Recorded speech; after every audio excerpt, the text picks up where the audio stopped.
I needed an answer to,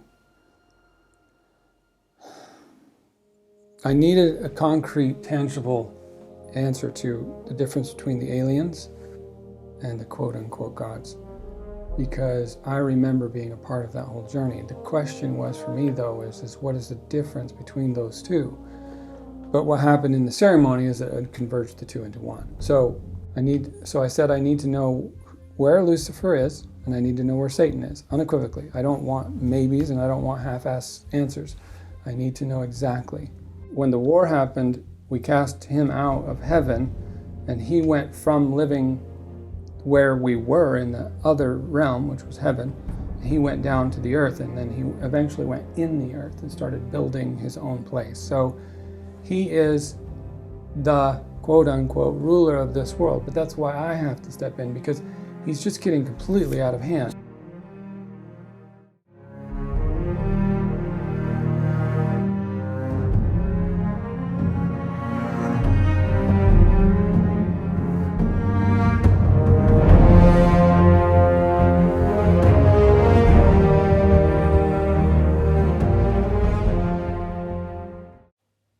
I am Jason Abraham, the Shadow Teacher 33, professional wellness and sovereignty coach, practical mystic, and warrior of truth and the grand illusion. I'm joined yet again for another revelation conversation with writer, philosopher, researcher, master of the ancient sciences and lost wisdom, keeper of the great arcanum, Arc Source One himself, Jonathan Johnson. Jason, it's nice to be back, man. It's always awesome to have you back. Thanks. For the journeys that we are going to delve into. And speaking of which journeys, you just went on a ayahuasca ceremony, a plant medicine ceremony. I have never been on a plant medicine ceremony, and I believe this was your first. Am I correct on that? Yeah, this was my first time doing that.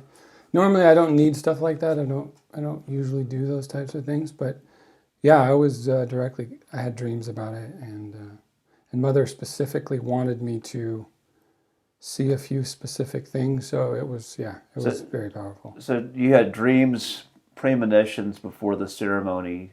Mm-hmm. Tell me about that.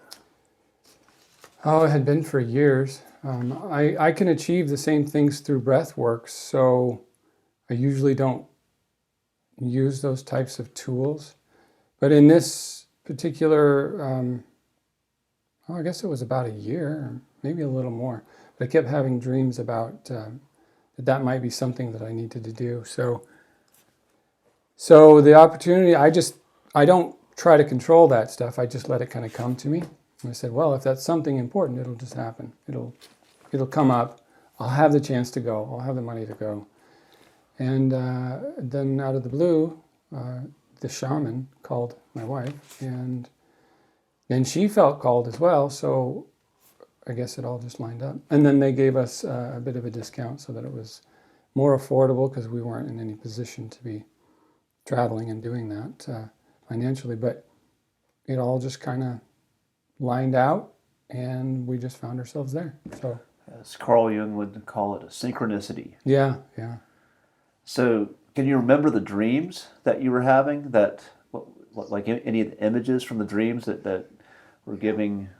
One in particular, I was in a teepee, and I had been staying in the teepee. I was sleeping in the teepee, and it was quite a large lodge. And I went over to this toolbox. There was a toolbox laying on one of the hides on the bottom of the teepee there on the ground. And a shaman woman came over to me, and she said, it was a mother, it was a grandmother type figure. And she said that this will help you find what you're seeking. And so I opened the toolbox, and there was plant medicines in there, and I thought, well, that's strange, because I don't need or do those types of things very often, if ever. And so it wasn't something that I usually would do, but the dream was very clear, and it was very much Mother. She has a certain tone, she has a certain feel, And it was just her way of saying that this is something that will show you something you can't see any other way, kind of like that. So I just left it alone, and that was a year and a half or more ago. That was quite a while ago, and I just let it be. But then it just naturally found its way to us, and I had run into the shaman that ran the ceremony. I had ran into her at fire dance, where fire dance is another ceremony that I participated in twice. One, first time I did it solo, just me, and my wife did it before me, then I did it after her, while she supported, and that was really powerful. And then the next one, we both did it together. We did fire dance. And fire dance is it's a circular arbor. You come in one entrance, and then you have a central fire, or a tree in the middle, and then you have a fire near that tree. Then you have 4 directional fires, and then 1 spirit fire. So there's 5 fires, and they're all going continually for 2 days. And you fast, you don't eat any food or water. You go into the arbor. Once you're in the arbor, that's where you stay. And then they play the drums every hour or so. And then you go out and you dance around the circle of the arbor. And you basically dance up and dance out all the things that you're struggling with, or you have visions. It was a very powerful ceremony. So that ceremony was kind of led up to this, because I met her at that ceremony. I met this shaman there, and I said, what do you think about that? Because I was telling her about what I had been told. She said, well, you don't need it. You don't need plant medicine at all. You know how to do it yourself. And I said, yes, I do. So we left it at that, and I never thought a word of it until just a few weeks ago. So I don't want to get too sidetracked, but a big arc of these conversations has been your belief of your past life as Yeshua ben Joseph. How does that relate to this plant ceremony, or does it at all? Is there a connection there? Is there? Yeah, that's directly connected. I think that's interesting that you would ask that, because it's directly connected. Because see, I guess we've talked about it many different times, but it's not so much claiming something as more as it's a job I have to do. So as part of that job, I have a lot of things that I have to get to the bottom of and figure out for the world. And it's not just me, everybody's doing their task. But in light of the ceremony, I needed a truth to be revealed to me. Like I had told you, I already got my bearings on who Lucifer is, but I hadn't got my bearings on who and where Satan was. I didn't have a very direct. I can feel him and I can see him, but I couldn't get my bearings on exactly where he's working from and if he's incarnated or not incarnated. So that was context for the ceremony, as a matter of fact. I didn't know it going into it, and I never go into anything knowing anything. Like just with our interviews, I do not do anything beforehand. I don't try to guess at what you're going to ask. I don't try to study up on what you're going to ask. I just simply show up, and whatever authentic response or conversation comes out of that's what I get. And it was the same for the ceremony. But that is connected, because everything is a tool to help me solve the problem. Like we discussed that as well. It's about solving the situation the world finds itself in right now. And see, the world doesn't even know the extent of the situation they're in. They're still thinking there's a way out. But he's going to continue, and he's going to eventually rip the place apart. So it's a cataclysm that's coming. It's not just population suppression or depopulation. That's just a very small portion. He's actually got a lot grander plan in mind. And so, and all I'm to do in respect to that is just spearhead to try to stand it. He has to do it for a time. He'll be allowed a time to do it.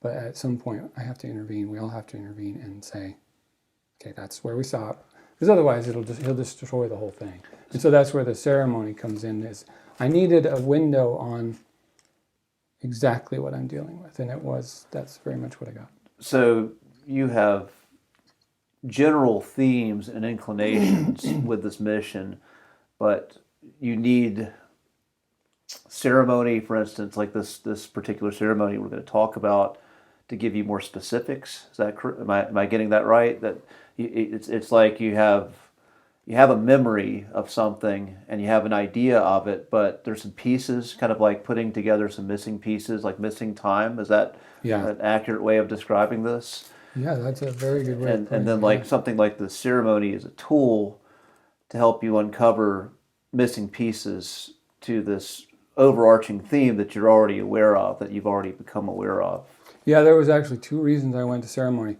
Normally, I do not do that stuff at all. I have no use for it, never have. I do not like, I don't like stimulants or substances of any sort, per se. It's not my thing. I can do it all just in my own skin. I've mastered that. But there are 2 reasons why I did that ceremony. One, so that I could understand where people who have done it and have experiences are coming from, and also so that I could find the missing piece that I needed. Because all it really does is it just opens up your awareness. That's all it does. It's nothing that you already aren't a part of. It's just that it gives you glimpses into dimensions that you normally can't see. So how can one, so this is going back to the larger calling, how can one discern between a true calling of spirit and an ego's desire to feel important? How can one discern between the two when you're having these big epic hero's journey type themes? So the difference between ego and spirit. How do you know the difference? This is kind of like a Star Wars theme. Like when Luke is asking Yoda, how do you know the difference between the light and the dark? Or in this, a bigger, more expansive truth you're called to versus our ego, our limited perception that wants to feel important, that wants to feel in control. What I've noticed is, and my wife and I were just talking about that last night, so I think that's kind of apropos that you bring it up. For me, there's a very distinct difference. When the ego thinks it has to do something, it usually will reinforce that idea with anything it needs to do so. It will try to conjure up it will create a belief system around that in order to reinforce it. But if it's naturally yours to do, it will just unfold. It's not something that you conjure or try to attach to. I notice a lot of people think they were certain people in past lives. But the way you can tell is if it's written on your heart. In other words, if you have your soul and it has all these scars and wounds and traumas and things on it that match up with the life, then you know it's a match. But that's not a thoughtful thing. That's very much about your heart. It's like it's a way of, you just feel it. It's not an ego attachment. It's not of your mind trying to figure out how you were this person or that person. I have myself, you can even ask my wife, I have tried to reject the Yeshua life for at least 7 years, maybe 10 years. Because when I found out, I was like, I don't have any use for that. Everyone will think I'm crazy. And so I pushed it away. I rejected it. Came back again. I had another past life flashback trauma. Pushed it away again. I tried to give it to a few people, individuals. I tried to just say, no, that's him, or that's that person. I tried to push it away to these different individuals. The way you know is if you can't escape it, even if you try, for one, and also it's written on your heart. But more importantly, like I said before, it's a job. It's not, I don't care. It's just like right now, if let's say I move forward in this life and I do something that really changes the world. Afterward, later down the road, say 1,000 years from now, everyone will remember that thing that I just did, as Jonathan. Then if someone steps up and tries to claim that they had that past life, it'll be questioned, because how could you do what that person did back then? For me, my memories of it are as real as yesterday, or when I was 6, when I was 18, when my brother committed suicide. It's the same feeling. It's like, it's a sensation that you can't really deny. It doesn't allow you to. Kind of Is it haunts you. possible, for instance, you in the breath work, you'd be able to see some of my past lives, Yes. and much of them were themes.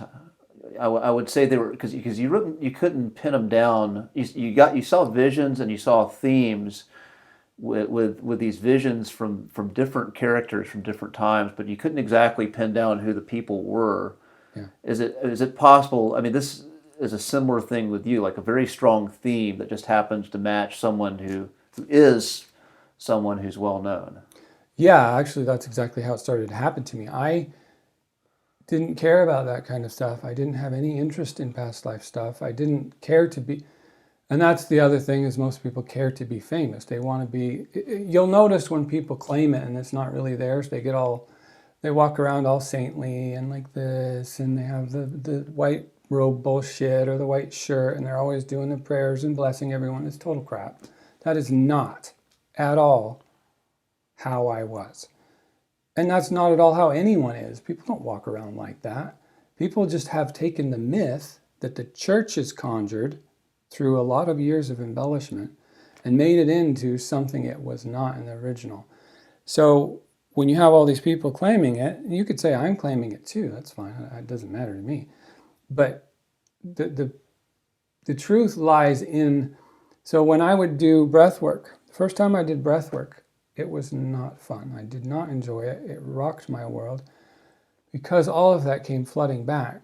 And as a matter of fact, I did 2 regressions.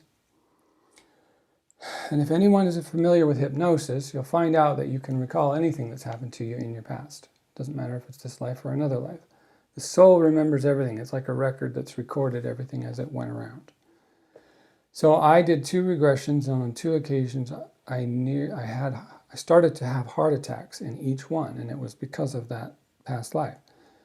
I nearly had a full-on heart attack, but I knew hypnosis enough and myself enough to extract myself from the depths of my subconscious to get myself back out. I did have help. I was being guided through it, but they didn't know what to do, so I took care of it myself.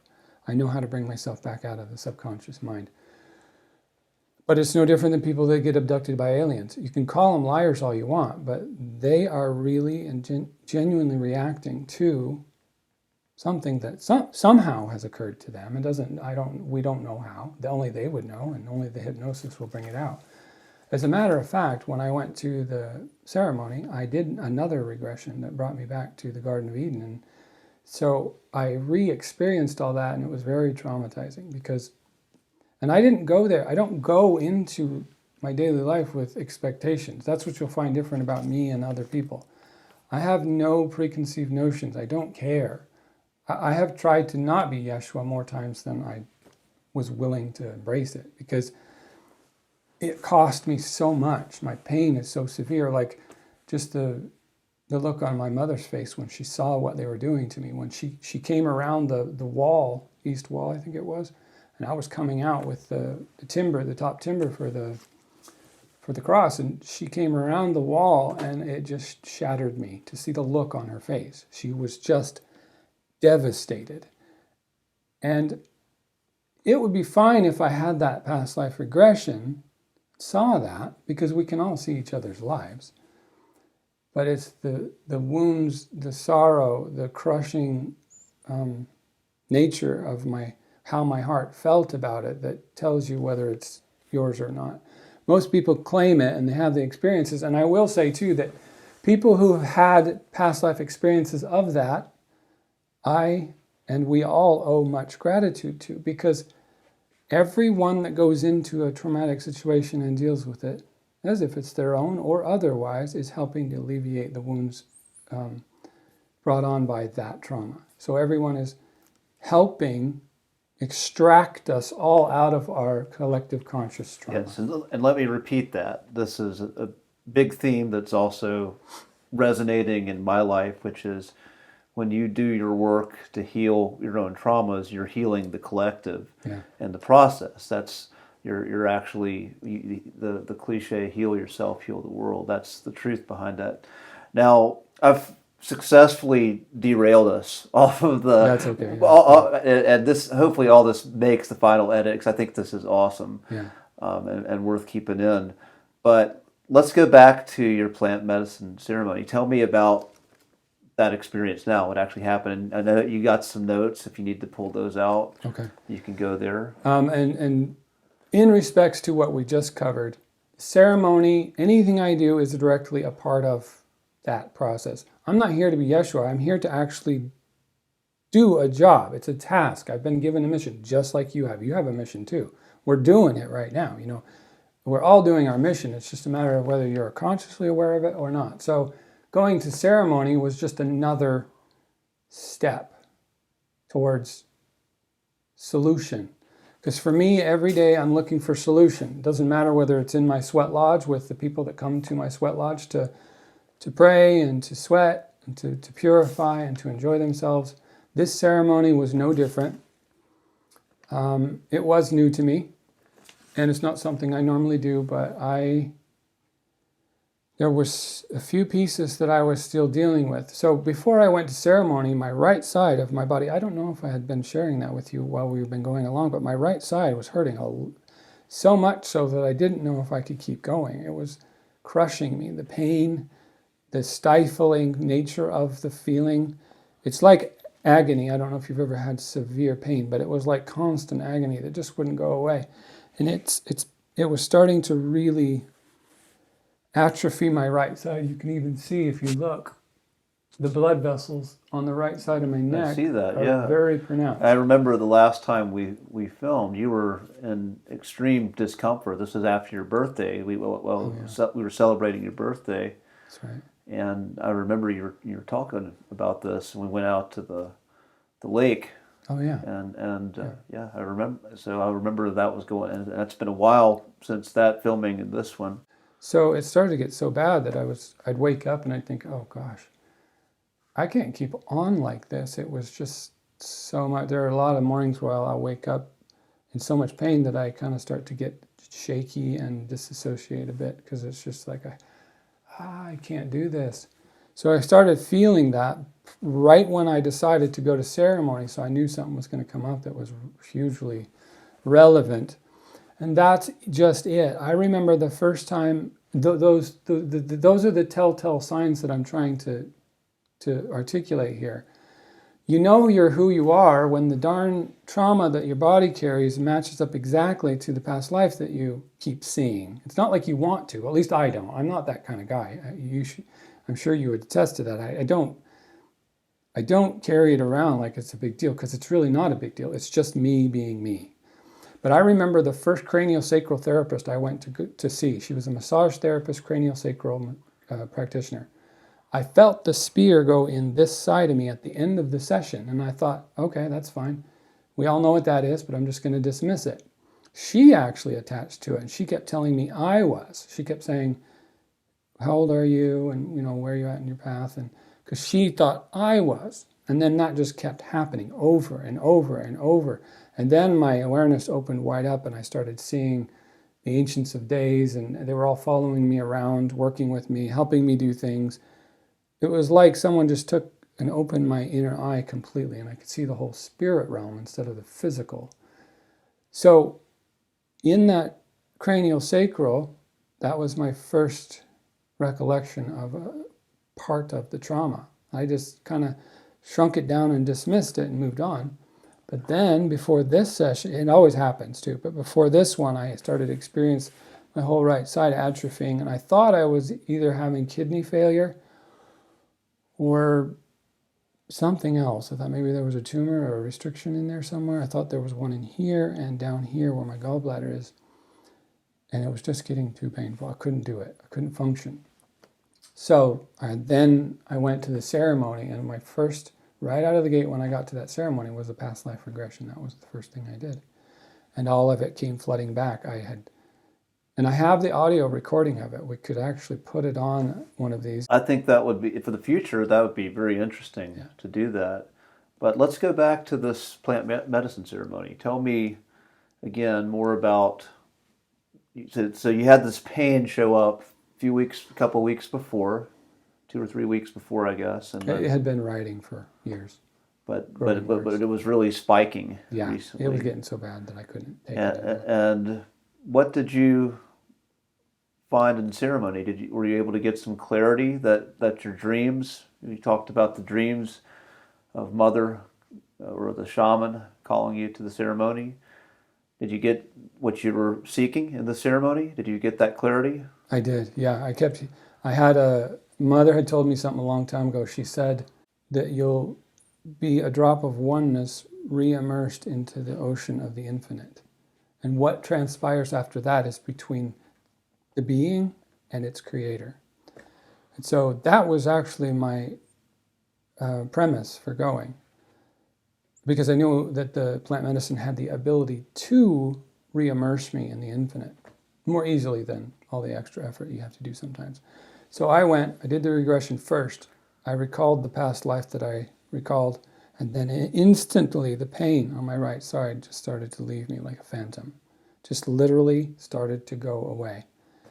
Because in the past life I had experienced, I had fallen or jumped off a cliff, and I had landed on this side of my body and had broken all of the major bones and stuff in this side of the body. So you know it's your past life when the trauma that you're suffering from is healed by recalling it, crying, breaking through it, and healing.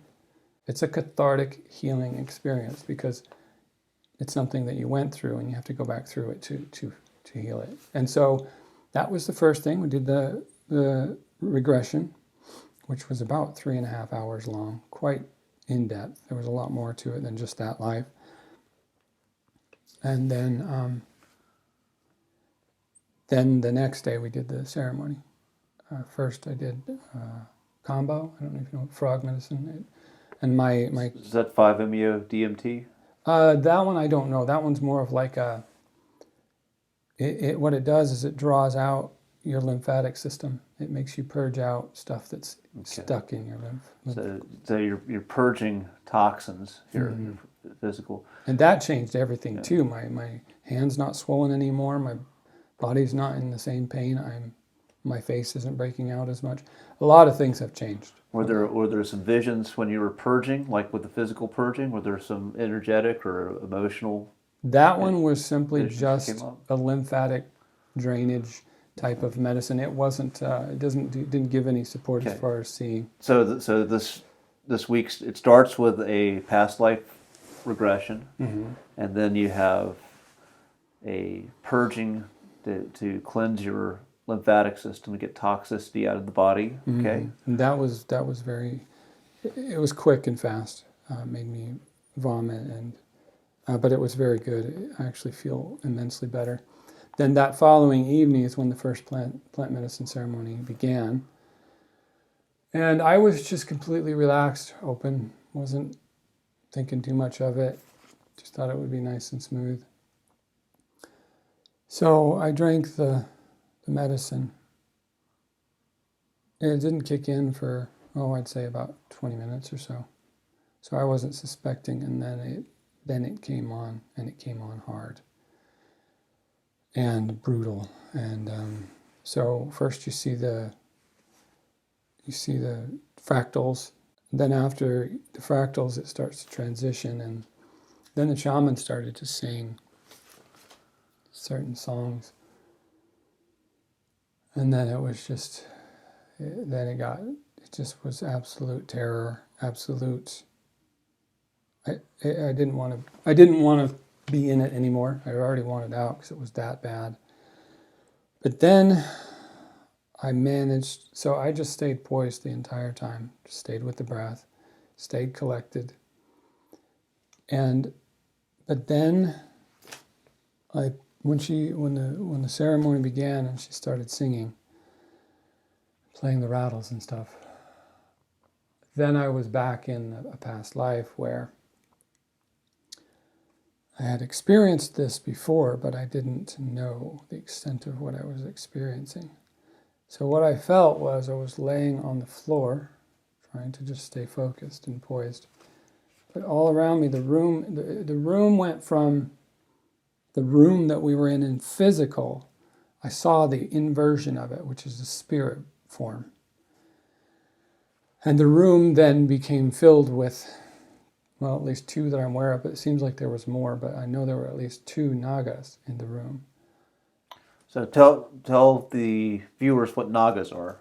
Nagas are the ancient serpent race, the Nahash, or the Naginis, or, there's a lot of Anunnaki. Naki is... Reptilian. So yes. when people talk about reptilians, this is one of the beings that's associated. Yeah, and this was...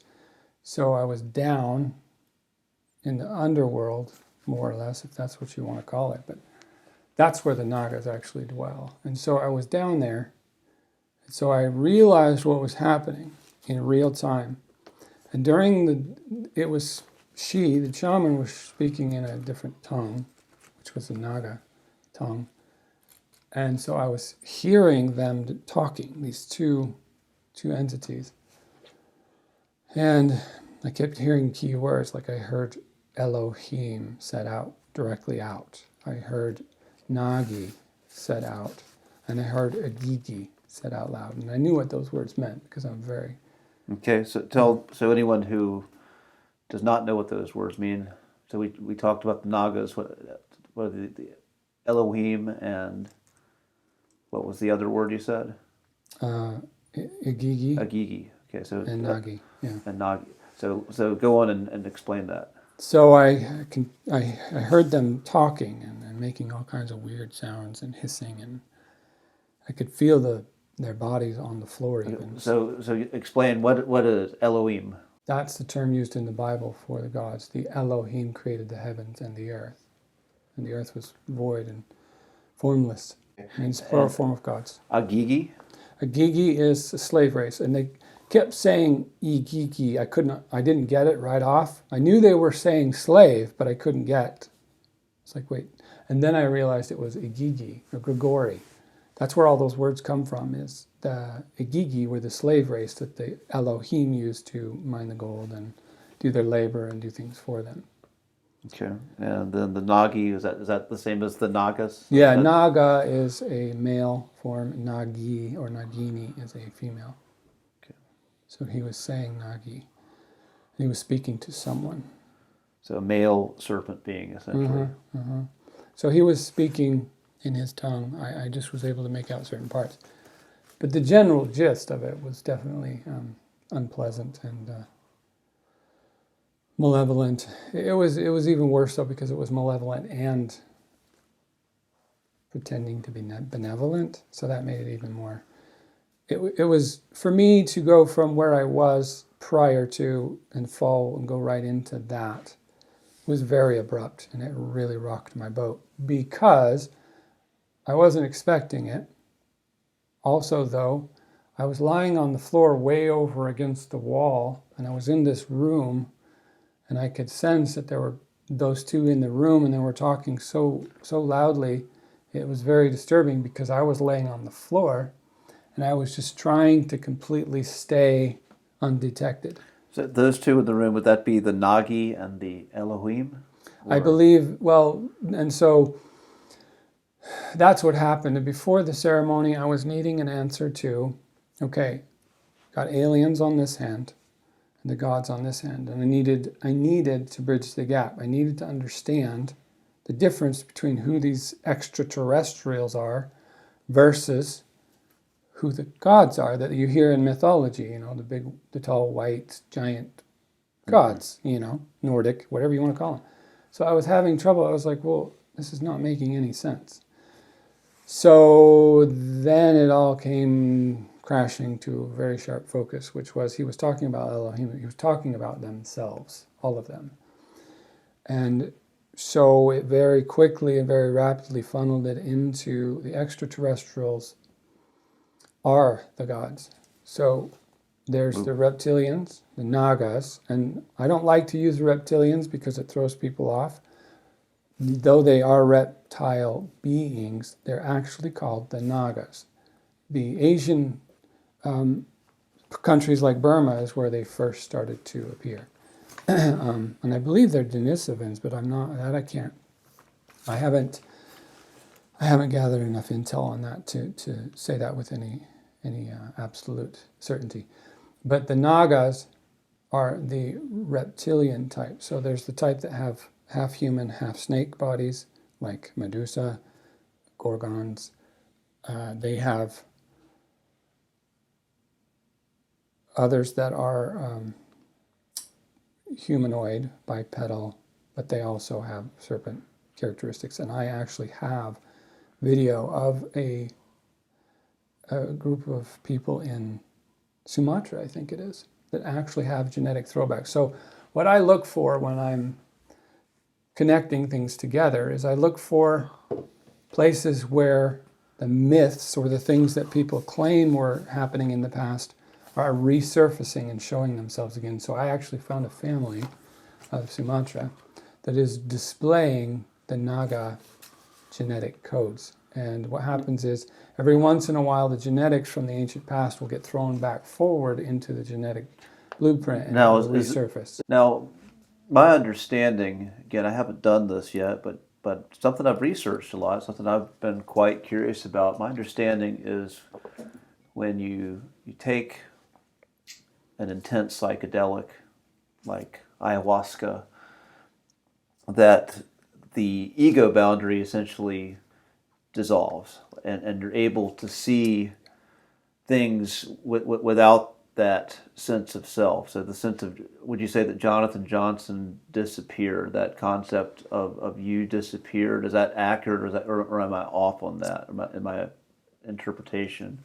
And you're able to essentially get in all this information that's always present, but your ego is blocking out. It's filtering out. Yeah. So basically seeing beings, entities, sensations, getting this flood of energy and information into your consciousness that's normally filtered out. Yeah, it basically opens up the pineal gland. What it does is it causes the pineal gland to secrete massive amounts of DMT. Mm-hmm. DMT is already in the body, and the pineal gland actually creates DMT. So all it does is turn the dial up to 10 so that you can see interdimensionally. So not only do you see interdimensionally, but you experience interdimensionally as if you're really there, because you are. This realm, this construct here is just a veiled, very minuscule version of what really is going on. There's infinite dimensions. So when you do that, when you have those experiences, you're just slipping into another dimension. That one, though, I will say that that those types of beings can leverage that stuff, because I could clearly sense and tell that it was kind of one of their tools. And so you're using the word I, so... Yeah, I was there. I was 100% present. So your ego was not completely dissolved. You were there. I was 100%. You were able to be there. Conscious, cognizant of everything that was going on. That's where people get traumatized, because other people are, not everyone's able to do that then. When people can. It's just it can be a lot. Now, isn't that the shaman? Is it that they're holding the space, and if someone gets lost, and essentially the shaman is there to help guide them back to their boundary of self. They're there to bridge the worlds, make it safe, protect, keep everything in line, and direct the energy where it needs to go. Yes, and your wife had a very different experience, yes. and again, which that is hers, but all these different possibilities for all the individuals in the ceremony, you can have, again, this I would say goes what you're just saying about multiple dimensions, depending on what's called of that person's soul, like what experience they're going to have, what dimension they're going to go into, or open up. It definitely has to do with where your soul is at with its own journeys. It's really down to the individual. So some of these pieces we're talking about, was the big one this bridge between extraterrestrials and gods? Is that the big piece, or is there more? I needed an answer to. I needed a concrete, tangible answer to the difference between the aliens and the quote-unquote gods, because I remember being a part of that whole journey. The question was for me, though, is what is the difference between those two? But what happened in the ceremony is that it converged the two into one. So the gods, the one that was in the room, the main person speaking in that room was the king of the Nagas. He calls himself the master. There's even stories about him in the Underworld being the master of the Underworld. So what it was answering is when I asked the question 6 months ago or whenever, or maybe it was 2 months ago, I said I need to know where Lucifer is and I need to know where Satan is, unequivocally. I don't want maybes and I don't want half-assed answers. I need to know exactly. 2 questions that I was asking, those 2 individuals, I need eyes on target. And quickly, I know we've done this in a previous video, but quickly explain the difference between Lucifer and Satan for those who believe they're the same entity. Satan is pretending to be God of this world. He's also known as Ahriman, Satan, Kronos. There's so many names. It goes on and on. Whereas Lucifer is just, he's the light bringer. He brings the knowledge, the wisdom, and he's basically just trying to free humanity from the oppression of the rulers, and more so even just Satan. But see, he's different. He rebelled against the ones who were ruling. Okay, so and you got specific clarity on who each of these beings are and where they are. Yes. So where is? Can you talk about this on camera, or is this something do you have to just be quiet about their identities? I don't want to speak about Lucifer Prometheus, Who we've spoken off camera about because I wouldn't do that to him. He's got his hands full as it is. He's working very hard. He has good intentions. He's just trying to help the world get free of the need for gods and rulers, and he just doesn't agree with. He thinks everyone should be sovereign beings. He thinks everyone should be their own rulers, which is true. So he's not totally wrong. It's just the way he goes about doing it. He kind of screws others in the process, which is trickster energy. That's just what he does. So he's the embodiment of the trickster. He does stuff because I've come to realize that he does it because he secretly probably wants to be the one to be in the position of power, because he thinks he can do it better and he's jealous. Okay, now what about Satan? That's a whole nother thing. I can talk all about him I want. So who is he and where is he? He's a Naga. His original. He's the master. He's the master. He's the Lord. No, he's the Lord of Darkness. He's the Prince of Darkness. Actually, he's a prince because he's not actually the. He is in the underworld, and so he's incarnated many times, but he's having more and more trouble incarnating because the energy that he keeps manifesting or keeps exacerbating continues to get more and more restrictive on his own being. So it's pulling. I heard it was about 6 months ago. I heard he can't leave the underworld anymore because it keeps pulling him back down every time he tries to. And that's because the weight of it. You can't commit those many evil acts and expect to continually execute more and more. It continues. It'll continue, and that's what I talk about, the battle with him. I don't want to fight, and I don't believe in war. War's not something that I would ever tell anyone to do. I just simply have to make sure that he doesn't destroy everything, because he will. That's all he is he'll just destroy and rape and pillage and plunder the whole works. So I just have to step in at some point and say that's far enough right there. Are you familiar with the plot of Pinocchio? And are you aware there was a remake, I guess? What's the director? The guy who did Hellboy. Oh. Guillermo del Toro. Yeah. So he did a remake, and I haven't seen it yet, but my understanding of the way he depicts Pinocchio sounds awfully similar to how you're describing Satan, as when he dies, he's granted basically, he can't die, he's granted eternal life, but every time he dies, he has to spend more time in the underworld. And that. And you talk about predictive programming or revelation of the method, that's actually revealed in Pinocchio. And so you're claiming that's the nature of Satan, actually, that every time he incarnates, he weakens, essentially. He has to spend more time down just like Voldemort. It's Voldemort, Harry Potter, another theme. And he's been trying, what they try to do is they try to commit the acts. They try to control the population through all kinds of methods, whether it's benevolence or malevolence, whether they're directly subjugating, abusing, tormenting, torturing.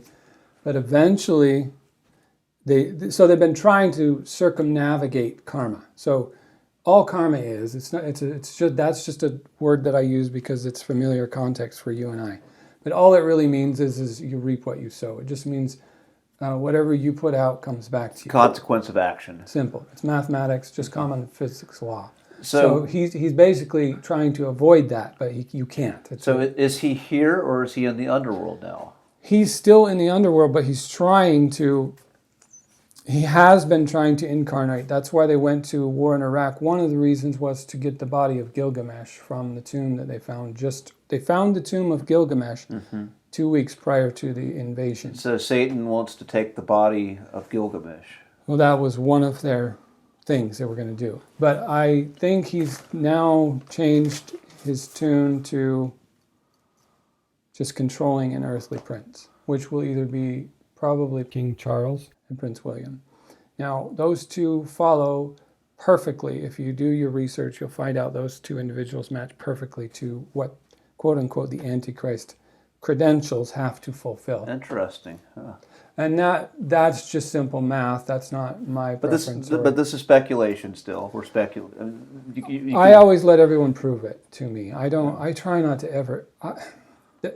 I don't even like saying their names, honestly, because most of the people, like Lucifer, for instance, Prometheus, he's just doing what he thinks is right. And so I do not... I have no enemies, except that my enemies have made me their enemies. I don't want anything to do with any of that type of... I don't like labeling and putting names because I wouldn't want anyone to do that to me. But as far as the cold, hard truth, that I can't give them the easy way out just because I don't want to hurt their feelings.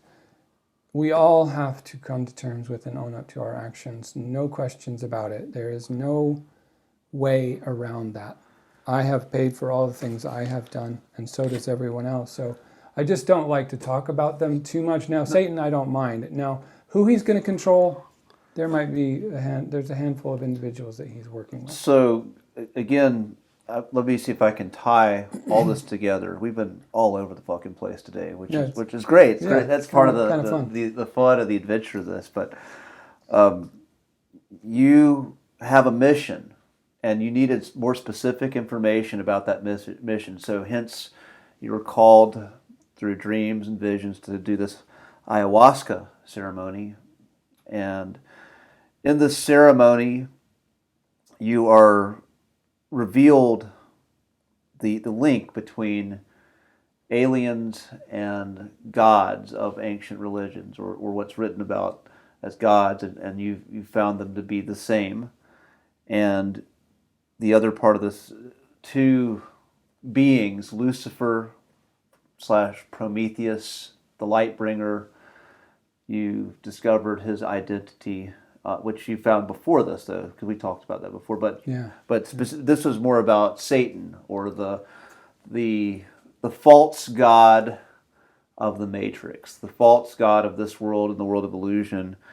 You were given more information about the nature of Satan, how he incarnates, and who he could possibly incarnate as next. Was that a good summary of everything we've had so far? Yeah, pretty much. So what else is left? Is there anything left from this ceremony in relation to your mission?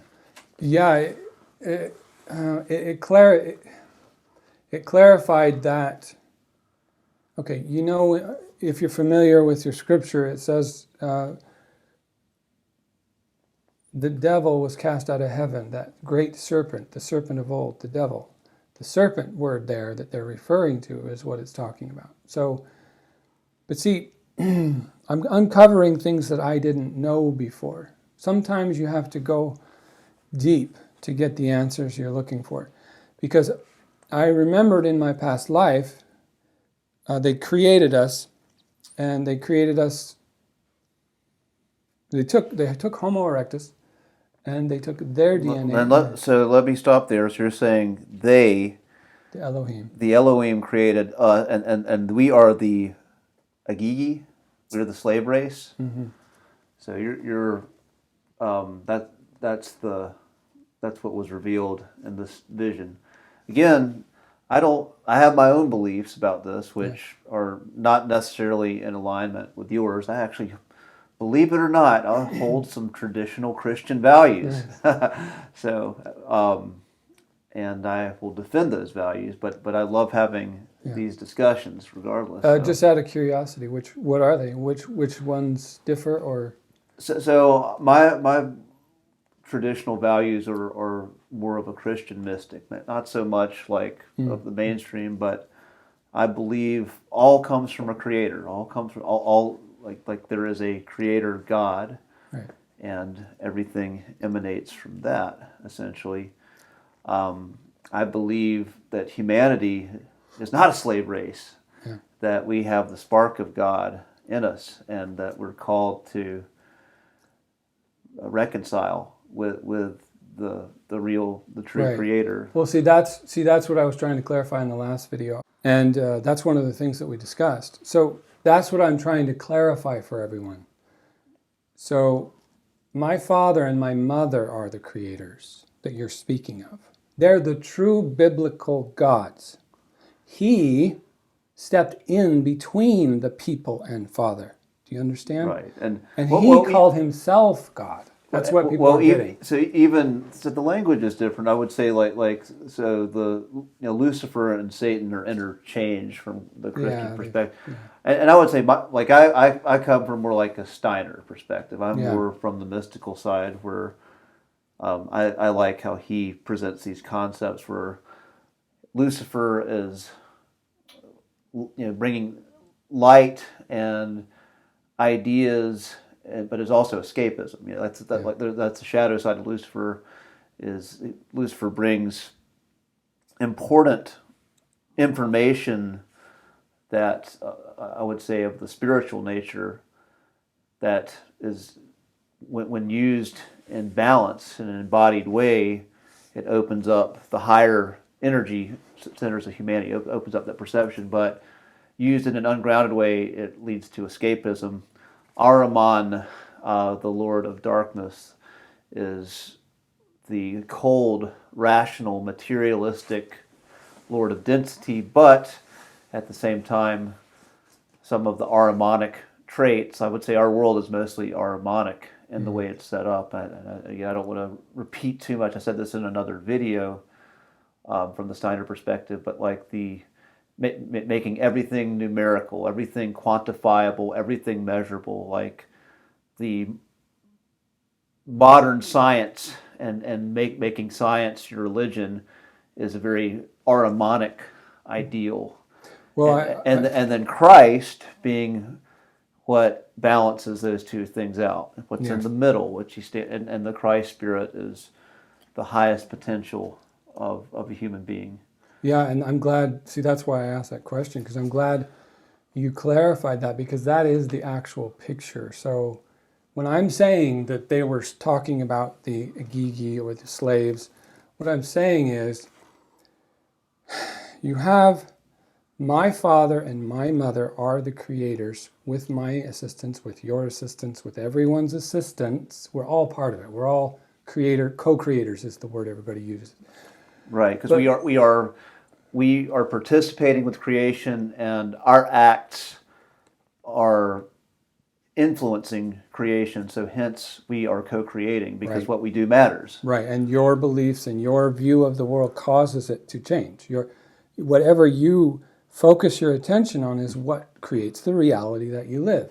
Like And so that's the highest, that's the highest thing that people can gather out of this whole journey is they'll eventually realize that they were the creator all along, which is fine.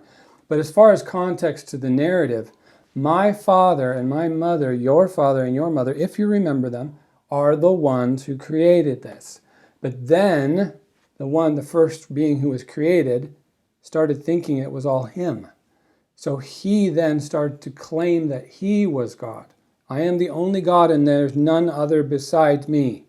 He's trying to stake his claim to the people of the earth that he is their Lord, their God, and there's no others. That's not true. Father and mother preceded him. We're eternal. There's no context for when. There is no beginning or end for us. So when I'm talking about the Gigi or the Elohim and all that, what I'm saying is a Naga being, Satan, the serpent, he started telling the people of the earth that he was their God, when in fact he was not actually their God. He created man by genetic modification. These bodies that we're in right now are a product of blending the serpent people, which is Naki or Naga, Nagi, Anunnaki. That line of people are what people are knowing as the aliens. Anu was a reptoid or an amphibian type being. Everybody knows about Awanas. He came from the sea. So Anu, that's why it says Anunnaki, the sons of Anu. So it's not the same context. We're talking about one line, the serpent line, who defected from God's original plan, God's original design. That's why there's two accounts of Genesis. The first account is the correct one. Father created the earth, the heavens and the earth, and then he created man and woman. He created them equal. And he told them to go forth and be fruitful and multiply. Never once did he say, don't eat that and don't do that and don't do this. That's the liar stepping in. You can tell if you read it carefully, you'll notice there's a very distinct difference in vibration from the first account of Genesis and the second account, when the other is stepping in and saying he told Adam and Eve. And not to mention, you have to realize that he created Adam first. He took a Homo erectus and he took an Anunnaki and he crossbred with genetics. The word they're using for created man from clay, if you do your research in the Sumerian language, clay isn't what it translates as. It actually means ovum or egg. He took egg and he cross-pollinated with the Anunnaki. So he took the Homo erectus ovum and then he pollinated it with the Anunnaki seed, sperm. And that created a hybrid race, which is what we are. We're hybrids of Homo erectus and Anunnaki. So that line descended down through the ages. So when I'm talking in context of those things, I'm talking about two different factions. I'm talking about father and mother who are God, unequivocally. When I speak in the Bible and in the scriptures about my Father who art in heaven, that's who I'm talking about. I'm talking about my dad. He's my father. We look very similar. We are very similar. That's why one of my titles is He Who Is Like God, because technically him and I are exactly the same being. He spoke his name and I came into being. I'm the same name. I carry the same name as the Father. It's just mine's hidden, and I'm not going to reveal that to anybody. But the frequency of the word that Father spoke, he spoke it, and then I came into form. But all I am is a fractal of him. And then he's a fractal of his Father. And it just goes on into eternities, forever. There's no end or beginning. But when I'm talking about the Anunnaki or the Nagas, talking about the serpent of old that started telling the human population that he was God. And he stepped in place of God the Father. And nobody even knows about Mother. Mother is actually the Holy Spirit. She's the infinite spirit. That's why in my promo video I say my infinite mother and my eternal father, because they reference what they embody. This is very interesting. Are you familiar with Chris Bledsoe, his story? I haven't had a chance yet. So you should learn it. North Carolina. I need to get, North Carolina legend. I'm reading his book right now, but one of the revelations, I'm sure you've heard of people seeing like the images of the Virgin Mary or Fatima or a lady in light. Yeah. So he's someone who had UFO contact, and he had contact with the Lady of Light, and he has regular contact. And one of the revelations was that the real Trinity is Father, Mother, Son. Yes. And that's why. And so that was something that was revealed by light beings. Yeah, and that's the truth. That's just my father, my mother, and me. And I'm not exclusive. It's just where I come from. So I'm just trying to be clear. So the rest of them came from, when the war happened, we cast him out of heaven, and he went from living where we were in the other realm, which was heaven, and he went down to the earth, and then he eventually went in the earth and started building his own place. So he is the quote-unquote ruler of this world, but that's why I have to step in, because he's just getting completely out of hand. So Satan in the earth, is he literally? Yes, that's what the plant medicine was showing. He's I said, where is he? Whoa. So I said, where is he? To my mother. I said, Mother, where is he? And she said, and before the ceremony, here's the only words my mother had for me. She said, brace yourself. That's all she said was, brace yourself, son. And I said, okay, I usually hate hearing that because I know what's coming. But I had no idea. So then when I went in ayahuasca in the ceremony, it was all up in my face. And so I went down there to where he is, and he was sitting on his chair. He was in a vast citadel, but I was only in one small room. And he was talking to his lead, I want to say his lead commander of some sort. He was telling him things, and they were laughing. It was very, very, very unsettling. I didn't enjoy any of it. It was terrifying. It was overwhelming, even for me.